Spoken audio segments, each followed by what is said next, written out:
جارك جاران هزار رحمت لده و باو حاضران و گهدیران جغینی فساد و اوانین کو نهار و نشتنه بر دیواران. دبیجن داییک جن گلک جکچن خو حزد که لبقاسی کچن خو جبوکن خو حسناکن بیجش بر وی چنده ناو خسیان گلک بخرابی در کتیم. بیجه دمی بری ده داییک که هبو به داییک کچا خو دایا میر و کره خوشی زوجان دی. بیجه روژک جروژن خوده کچا وی به میر خو و قصد مالا باب خود که دبه مهوان داییکا خو. دایکاوی جی گلک کیفاویتی و قدر و قیمت که زیده جکچا خو و زابای خو را دکره. بوکاوی جی جسر صبح حتی افاری خزمت آوانده که وی آلی دچه او تی سکن پینا که و هندی هند خزمت آوانده که. دما که اف بوکا ربن و خارن دانه و وی بی لسر خارن رونه خسویا وی ظالم نهیله برحتی بوکاوی لگلوانه پاریه کی نانجی برحتی بخواه.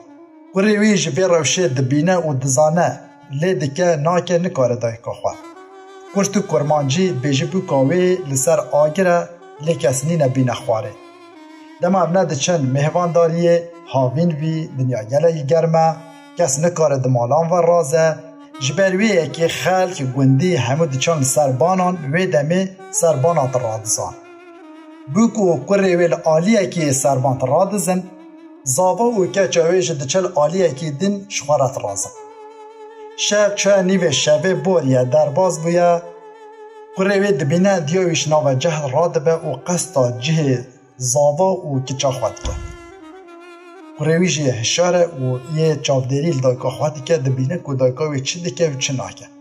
وقتی که دایکاوی دچل نزیکی جه زاوای خو کچا خود به بری خود دل حیوان هندکی سروان چویان شامتیا دست خود طاویجه ملی کچا خو و زاوای خو الهفدو دالینه دلفینه لحیوان طاویجه سر دبیجه جاوی من کوره و بشبر هوا به هون جمدین که هف همبیز بکن دا هون نجمدن اشتیوان گوتنا دکه کوریوی دبینه که دایکاوی چه دکه یکسر تیت قصدا جه کره خواه و بوکا خواه دیگه.